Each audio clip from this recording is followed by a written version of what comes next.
إن الحمد لله نحمده ونستعينه ونستغفره ونعوذ بالله من شرور أنفسنا ومن سيئات أعمالنا من يهده الله فلا مضل له ومن يضلل فلا هادي له وأشهد أن لا إله إلا الله وحده لا شريك له وأشهد أن محمدا عبده ورسوله أما بعد فإن خير الحديث كتاب الله وخير الهدي هدي محمد صلى الله عليه وسلم وشر الأمور محدثاتها وكل محدثة بدعة وكل بدعة ضلالة وكل جلالة في النار فأعوذ بالله من الشيطان الرجيم بسم الله الرحمن الرحيم يا أيها الذين آمنوا اتقوا الله حق تقاته ولا تموتن إلا وأنتم مسلمون يا أيها الناس اتقوا ربكم الذي خلقكم من نفس واحدة وخلق منها زوجها وبث منهما رجالا كثيرا ونساء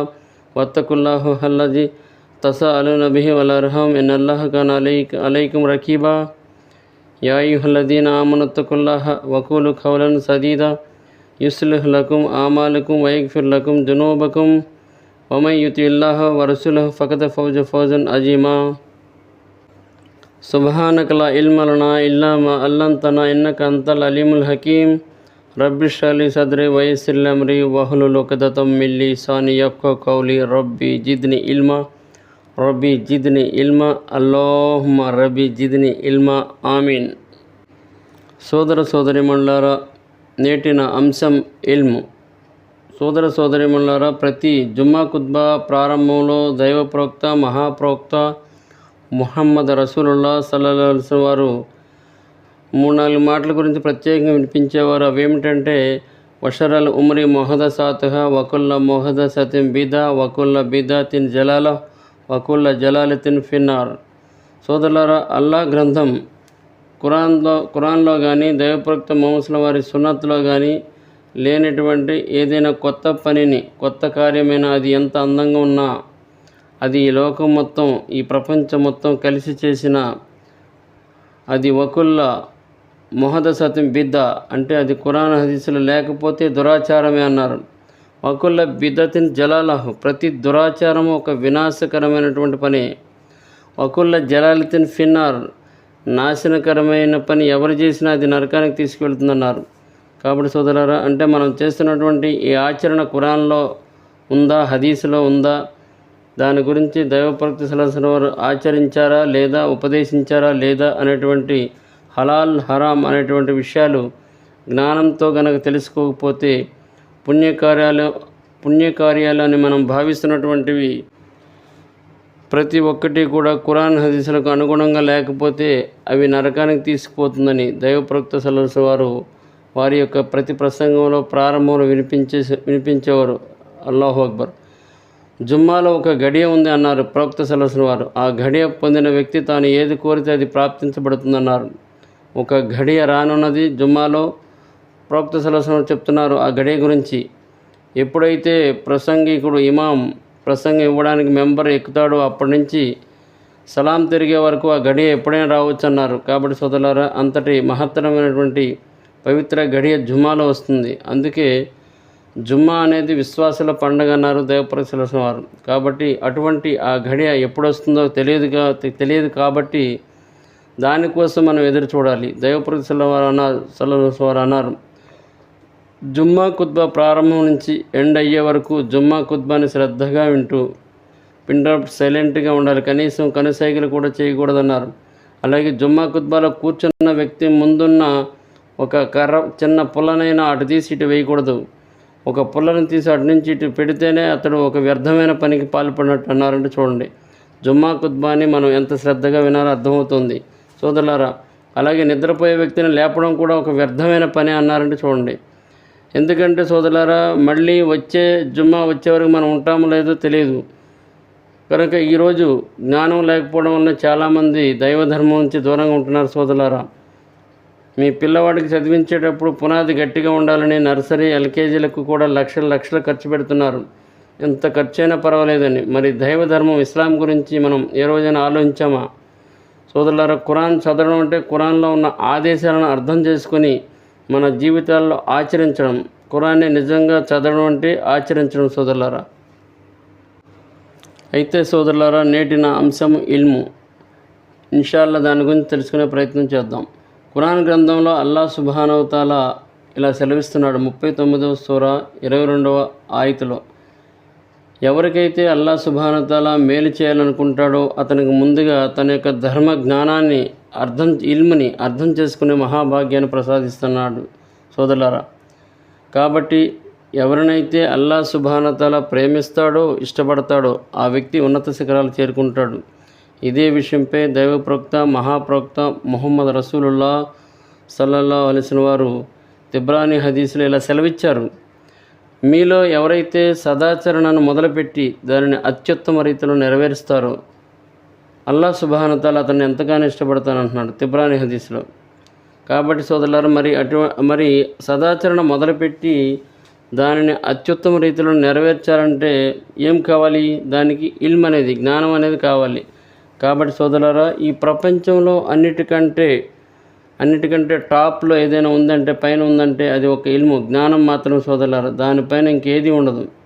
చివరికి మన చేతిలో ఉన్న అధికారం కూడా జ్ఞానం క్రిందే ఉంటుంది సోదరులారా. ఉదాహరణకి సూర్య బకరా 31 నుంచి 34 ఆయతుల్లో గమనిస్తే కనుక ఇక్కడ దైవదూతల మీద విశిష్టత అనేది ఆదం అలైహిస్సలాం వారికి ఎందుకు వచ్చింది? ఇక్కడ ఆదం అలైహిస్సలాం వారికి దైవదూతల కంటే అల్లాహ్ ఇచ్చిన ఇల్ము జ్ఞానం కారణంగానే సోదరులారా.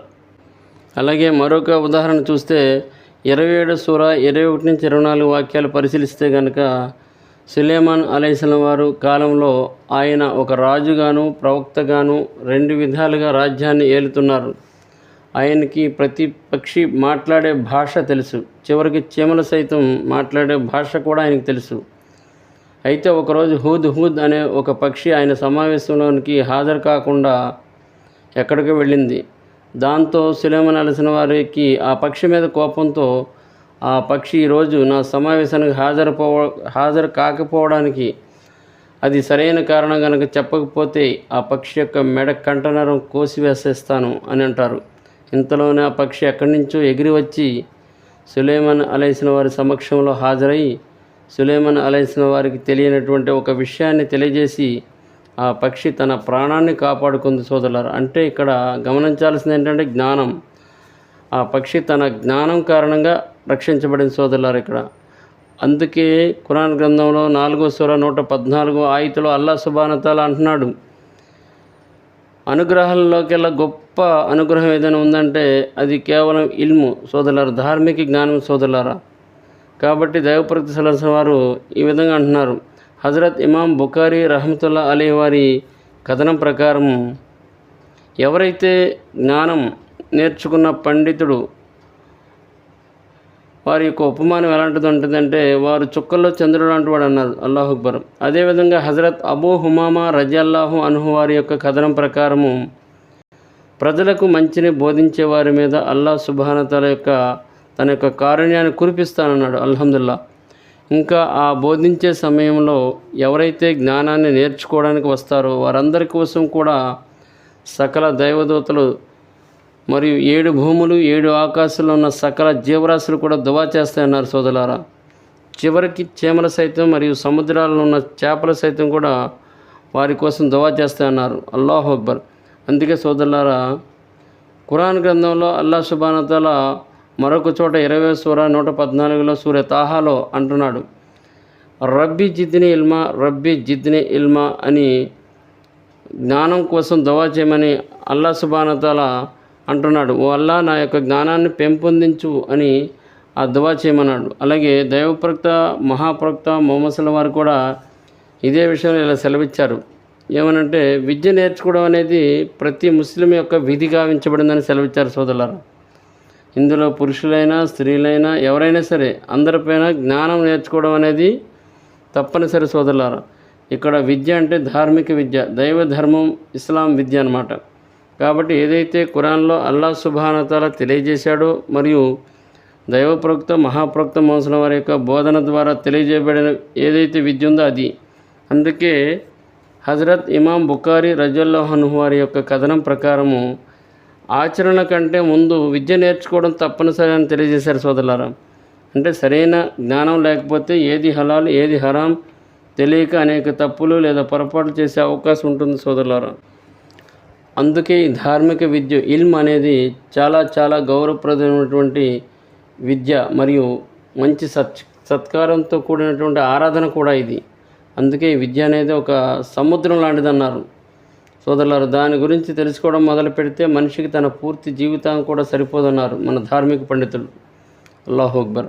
కాబట్టి సోదరులారా, అందుకే జ్ఞానం గల పండితుడు ఒక పట్టణంలో ఉన్నటువంటి తేనె సరస్సు లాంటి వాడు అన్నారు. అలాగే కాబట్టి ఇంతటి ఘనత కలిగినటువంటి ఈ ధార్మిక జ్ఞానాన్ని ఆలిములు, గురువులు, ధార్మిక పండితుల వెలుగులో ద్వారా నేర్చుకుంటూ ఉండాలి. మనం ధర్మంలోని ప్రతి వ్యవహారంలో ఏది హలాల్ ఏది హరాం అనే విషయాలను సమాజంలో ఎవరైతే ధార్మిక గురువులు ఉన్నారో వారి ద్వారానే శిష్యరికం చేసుకుంటూ మనకు విద్య నేర్పిన గురువులను, ఆలిములను విద్యపరంగాను వయసు పరంగాను వారిని గౌరవించే ప్రయత్నం చేయాలి సోదరులారా.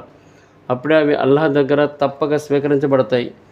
అయితే సోదరులారా, నేటి సమాజంలో మనలో చాలామంది ఈ ధార్మిక విద్య పట్ల అశ్రద్ధ వహిస్తూ ఎలాంటి ప్రయోజనం లేని ప్రాపంచిక జీవితంలోని అనేక అనవసరమైనటువంటి విషయాలు వెంటబడడం, అలాగే మన నిత్య జీవితంలో ఎన్నిసార్లు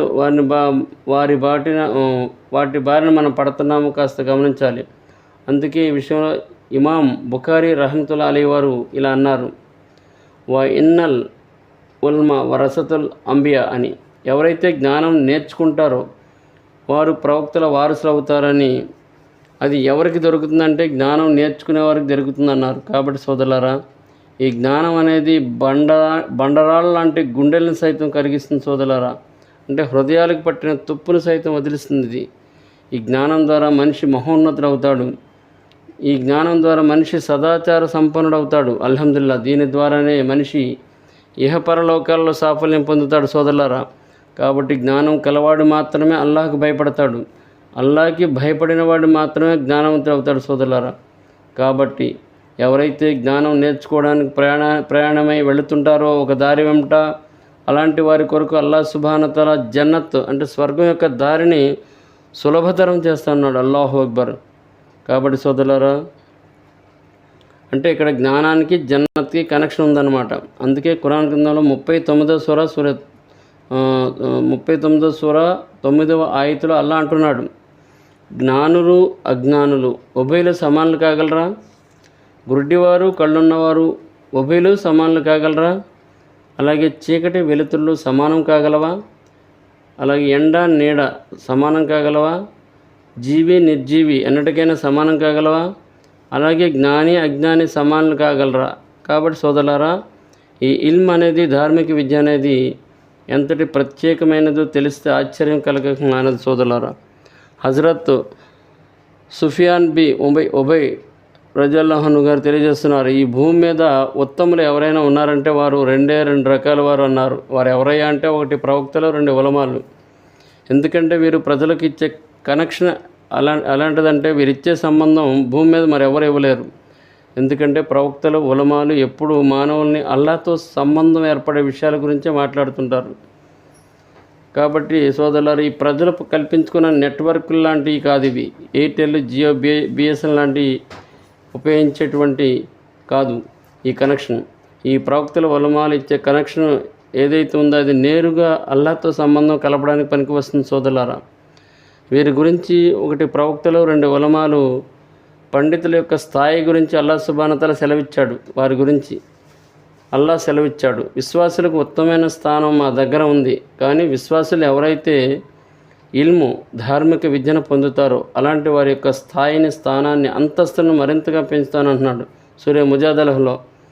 కాబట్టి సోదరులారా, ఈ విషయంపై అల్లాహ్ సుబ్హానహు వ తఆలా ఏమన్నాడంటే, ఈ భూమి ఆకాశాలు ఒకటవ్వచ్చేమో కానీ, అలాగే రాత్రి బౌలు ఒకటవ్వచ్చేమో కానీ ధార్మిక విద్య పొందినవారు పొందనివారు ఎప్పటికీ ఒకటి కాలేరన్నారు సోదరులారా. సమానులు కాలేరన్నారు. అల్లాహు అక్బర్.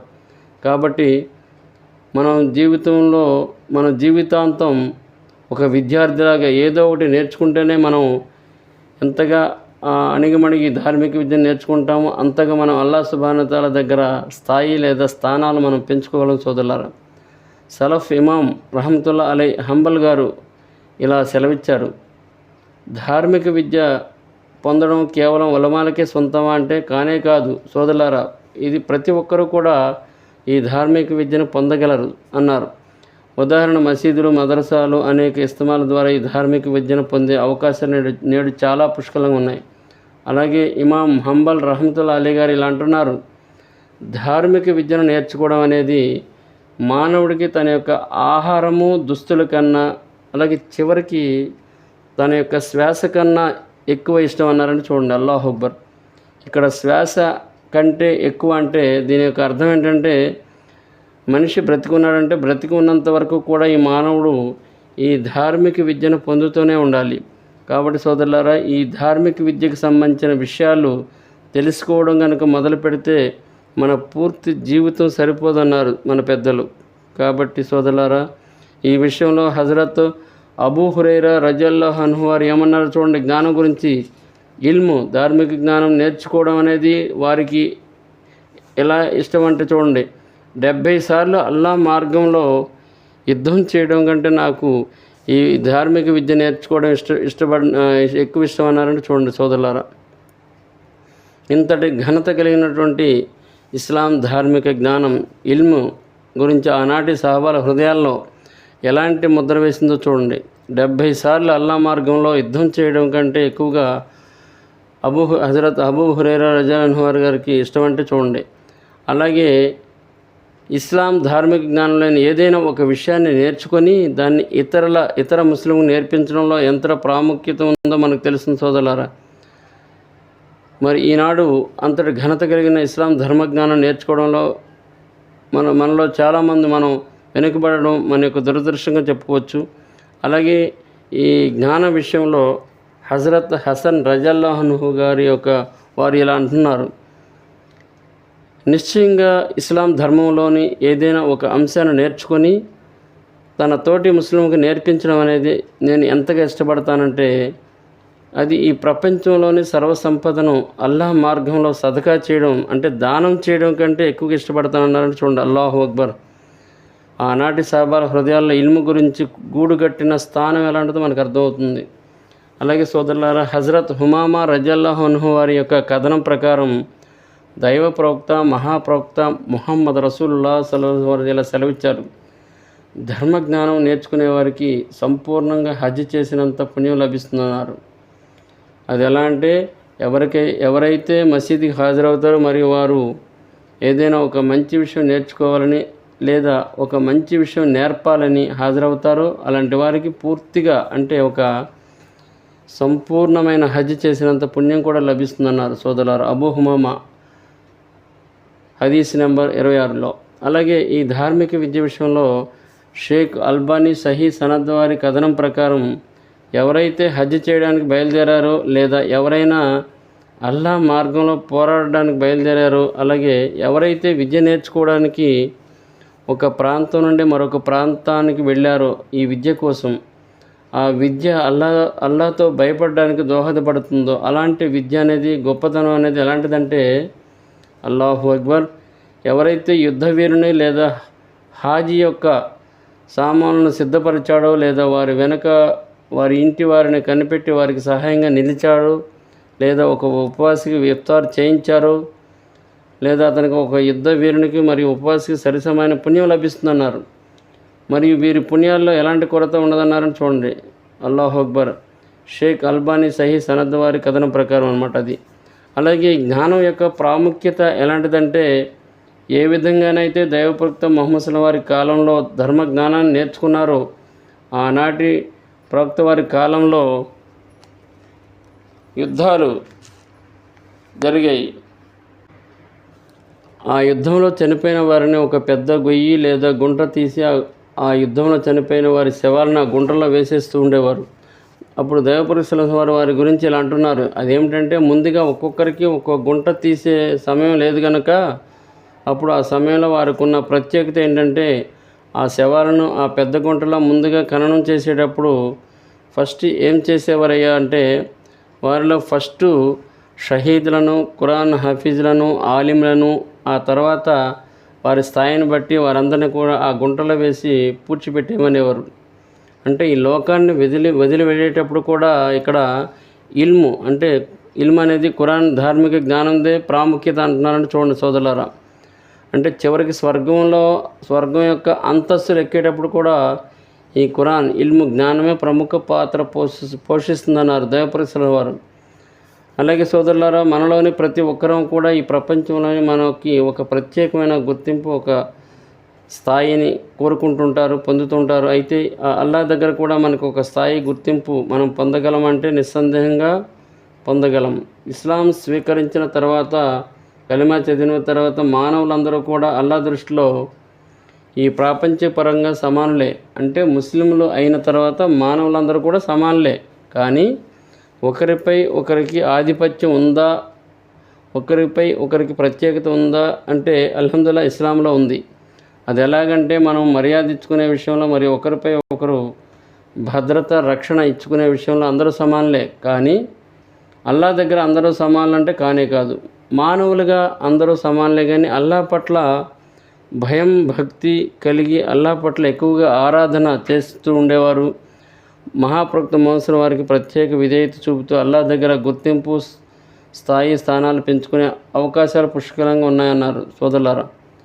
ఖురాన్ గ్రంథంలో 3వ సూర 1వ ఆయతులో ప్రవక్తలందరూ కూడా అల్లా పంపిన మానవులే కదా, అయినప్పటికీ కూడా స్వయంగా అల్లాహ్ అంటున్నాడు, వీరు ప్రవక్తలు, వీరిలో మేము ఒకరిపై ఒకరికి ప్రత్యేకమైన స్థానాలు ఇస్తున్నాం, వారిలో కొంతమందికి స్థానాలు పెంచాను అని అంటున్నాడు అల్లాహ్ అక్బర్. అయితే సోదరులారా, మనం దైవ ప్రవక్తలందరినీ కూడా విశ్వసిస్తాం అల్హమ్దులిల్లాహ్. కానీ మన హృదయంలో మహాప్రవక్త ముహమ్మద్ రసూలుల్లాహ్ సల్లల్లాహు అలైహి వసల్లం పట్ల ఏ స్థానం ఉందో ఆ స్థానాన్ని ఇంకా మరి ఏ ప్రవక్తకైనా మనం ఇవ్వగలమా? ఇవ్వలేము కదా.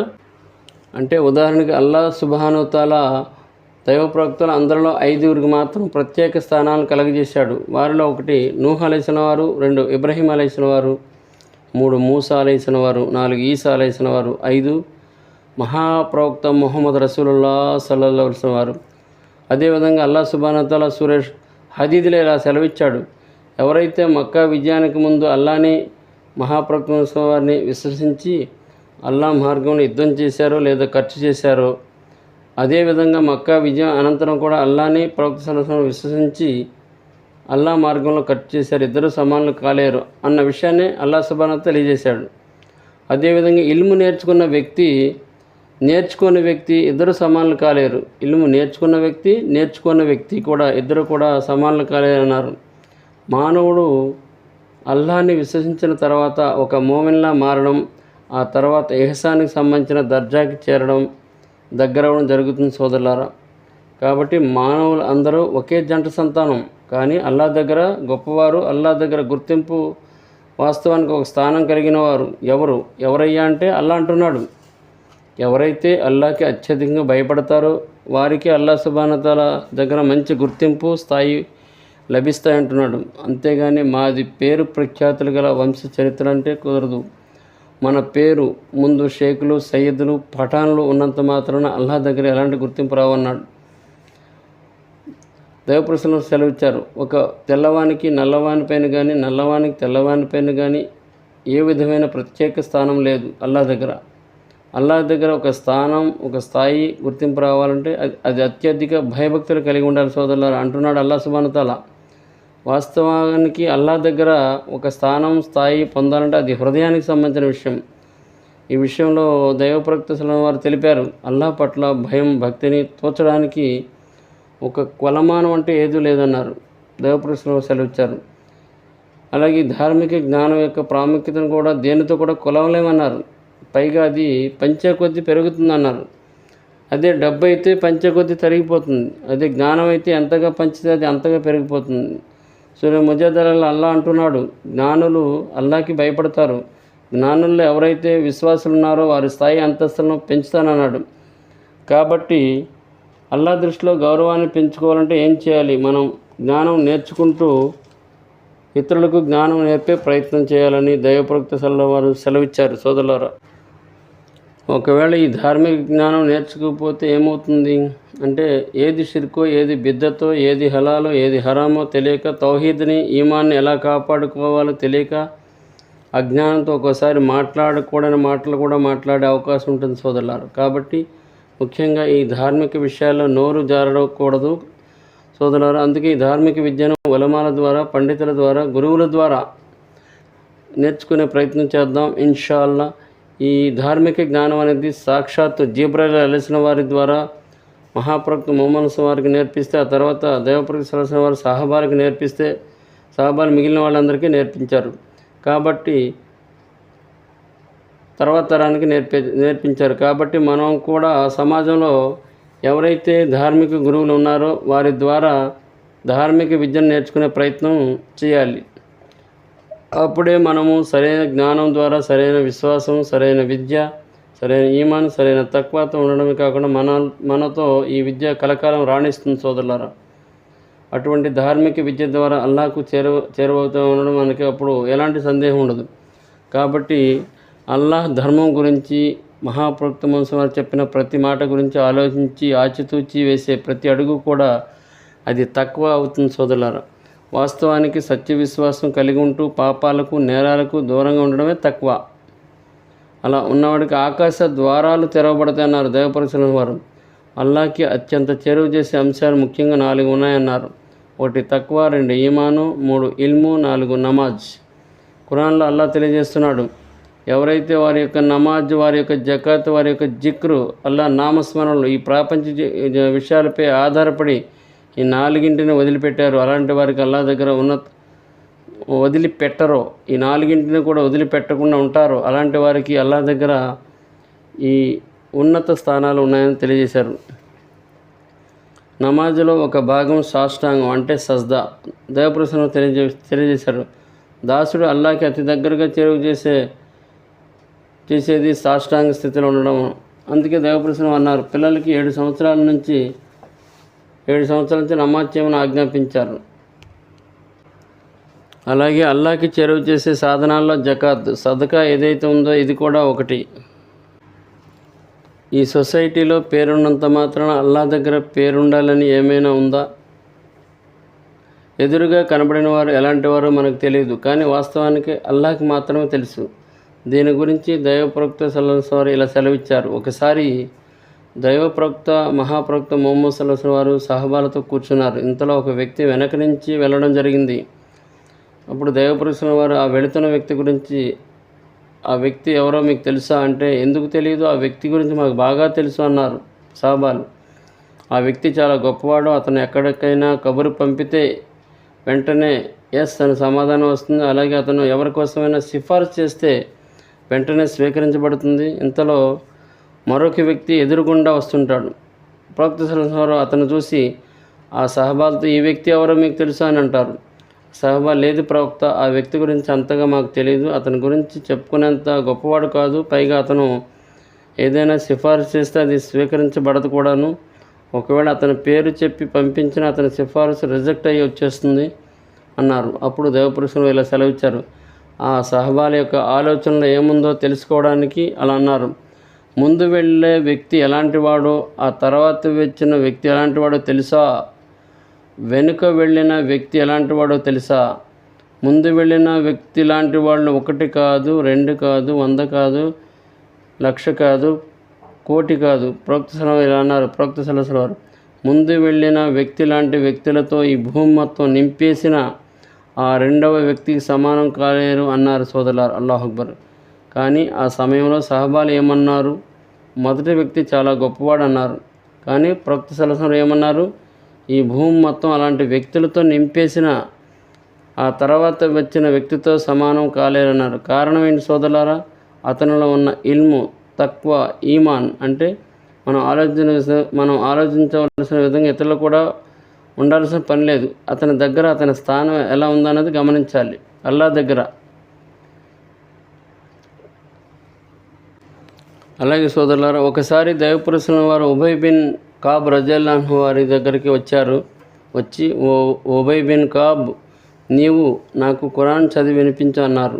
ఆ మాటతో ఉబయ్ బిన్ కాబ్ రజల్లాహు అన్హు గారు ఆశ్చర్యపడి, ఏమిటి ఓ ప్రవక్త, నేను ఖురాన్ చదవాలా, మీరు వినాలా అంటూ, వాస్తవానికి ఓ ప్రవక్త, మీరు ఖురాన్ చదివితే మేము విని ఆనందించేవారం కదా, అలాంటిది మీరు నన్ను ఖురాన్ చదవమంటున్నారేంటి ఓ దైవప్రవక్త సల్లల్లాహు అలైహి వసల్లం అని అన్నారు. అప్పుడు వెంటనే దైవప్రవక్త సల్లల్లాహు అలైహి వసల్లం వారు ఇలా అన్నారు, ఉబై బిన్ కాబ్, అల్లా సుబ్హానహు తఆలా నీతో ఖురాన్ చదివి వినిపించమన్నాడు, ఆజ్ఞ ఇచ్చాడయ్యా అన్నారు. వెంటనే ఏంటి ఓ ప్రవక్త, అల్లా సుబ్హానహు తఆలా నా పేరు తీసుకున్నాడా అని ఆయన కన్నీటి పర్యంతరం అయ్యారు. దానికి దైవప్రసన్న వారు, అవునయ్యా, అల్లా ఉబై బిన్ కాబ్తో ఖురాన్ చదివించమని నీ పేరు తీసుకున్నాడని అనగానే అది విని ఉబై బిన్ కాబ్ రజల్లాహు వారి యొక్క కన్నీటితో గడ్డం అంతా తడిచిపోయింది. సోదరులారా, అల్లాహు అక్బర్. అంటే అల్లా సుబ్హానహు తఆలా ఒక దాసుడిని ఇష్టపడితే, ప్రేమించడం మొదలు పెడితే, ఒక దాసుడు కనుక ప్రత్యేక స్థానాన్ని కలుగజేస్తే ఆ దాసుని యొక్క స్థితి ఎంతవరకు చేరుతుందంటే చెప్పలేం. మాషాల్లా. కాబట్టి సోదరులారా, అదే స్థితిలో అల్లా సుబ్హానహు తఆలా మన పేరు కూడా తీసుకోవాలన్న తపనతో ఉండి సదాచరణ మనం మొదలు పెడదాం ఇన్షాల్లా. అల్లా సుబ్హానహు తఆలా యొక్క ప్రేమ సంతోషం చూసి ఒకసారి జిబ్రీల్ అలైహిస్సలాం వారు, ఓ అల్లా, నీవు ఇంతగా సంతోషపడడానికి కారణం ఏంటి ప్రభు అని అడిగారు. అప్పుడు అల్లా సుబ్హానహు తఆలా ఇలా సెలవిచ్చాడు, ఫలానా ఊర్లో, ఫలానా మసీదులో, లేదా ఫలానా ప్లేస్లో, ఫలానా సభలో, ఫలానా సభ్యులతో నేను చాలా సంతోషంగా ఉన్నాను అంటాడు. దానికి గల కారణం ఏంటంటే అల్లా సుబ్హానహు తఆలా దాసుని యొక్క భయభక్తులు, ఆరాధన చూసి అప్పుడు జిబ్రీల్ అలైహిస్సలాం వారు కూడా ఎంతో సంతోషంగా ఉంటారు. అది విని జిబ్రీల్ అలైహిస్సలాం వారిని అక్కడున్న దైవదూతలు చూసి, ఏంటి ఓ జిబ్రీల్ అలైహిస్సలాం ఇంత పట్టరాని సంతోషంతో ఉన్నారు, కారణం ఏంటి అని అడుగుతారు. అప్పుడు నా సృష్టికర్త అల్లా సుబ్హానహు తఆలా ఫలానా దాసుడి పట్ల, వ్యక్తి పట్ల ఎంతో సంతోషంగా ఉన్నాడు, అందుకే నేను కూడా సంతోషంగా ఉన్నాను అంటారు. అప్పుడు అది చూసి ఆ దూతలు కూడా ఆ వ్యక్తిని ఇష్టపడడం ప్రారంభిస్తారు.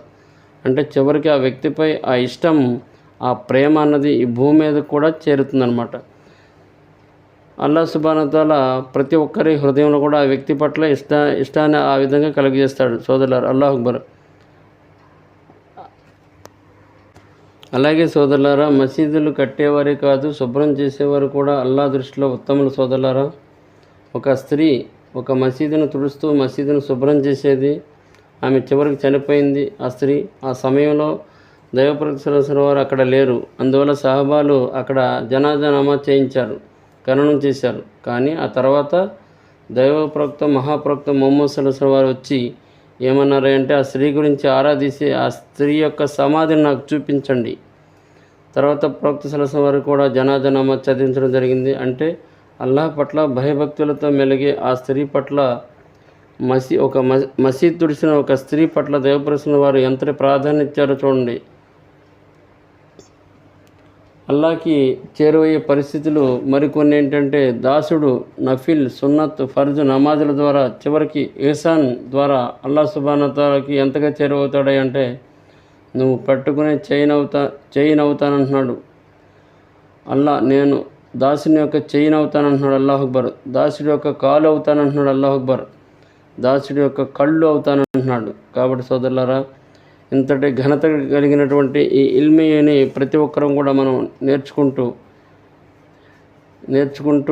అల్లాహ్కి చేరువయ్యే ప్రయత్నం చేద్దాం ఇన్షాల్లా. ఇంతటితో నా ప్రసంగాన్ని ముగిస్తూ దువా చేస్తున్నాను. ఓ అల్లాహ్, మమ్మల్ని అందరినీ 5 పూట్ల జమాత్తో నమాజ్ చేసుకునే భాగ్యాన్ని, భయం భక్తితో నమాజ్ను స్థాపించి, ఓ అల్లాహ్ సరైన ధార్మిక విద్యను పొందుతూ, ఓ అల్లాహ్ నీవు ఏదైతే ఇచ్చావో ఆ ఇచ్చిన దానితోనే సంతృప్తిగా ఒక విశ్వాసిగా జీవితాన్ని గడుపుతూ, ఎప్పటి వరకైతే ఈ భూమి మీద మా యొక్క శ్వాస ఉంటుందో అప్పటి వరకు మమ్మల్ని అందరినీ కూడా ఇస్లాం ధర్మంపై, తౌహీద్పై స్థిరత్వాన్ని ప్రసాదిస్తూ, మా చివరి క్షణాల్లో మా ఆఖరి మాటలు కలిమా లా ఇలాహ ఇల్లల్లాహ్, కలిమా పవిత్రని యొక్క పవిత్ర వచనాన్ని పవిత్ర స్థితిలో పఠించి మాకు మేలైన ముగింపుని ప్రసాదించు. ఆమీన్. ఓ అల్లాహ్, తెలిసి తెలియక చేసిన అనేక రకమైన మా ఆరాధనలు, పొరపాట్లను, తప్పులను క్షమించి, మేము కూడా ఇటువంటి పాపాలను క్షమించి మమ్మల్ని రక్షించి మాకు జన్నతుల్ ఫిర్దౌస్ స్థానం ప్రసాదం, మా కుడి చేతి కర్మల పత్రాలను అందించి సిరాతుల వంతున అవలేలకు దాటించే భాగ్యాన్ని ప్రసాదించి, స్వర్గంలో నీ యొక్క దర్శన భాగ్యాన్ని ప్రసాదించు. ఇకపై పుణ్యాలను తీసుకునే సద్బుద్ధిని, శక్తిని మాకు ప్రసాదించు. వాకిర్ దావన్ అల్హమ్దులిల్లాహి రబ్బిల్ ఆలమీన్.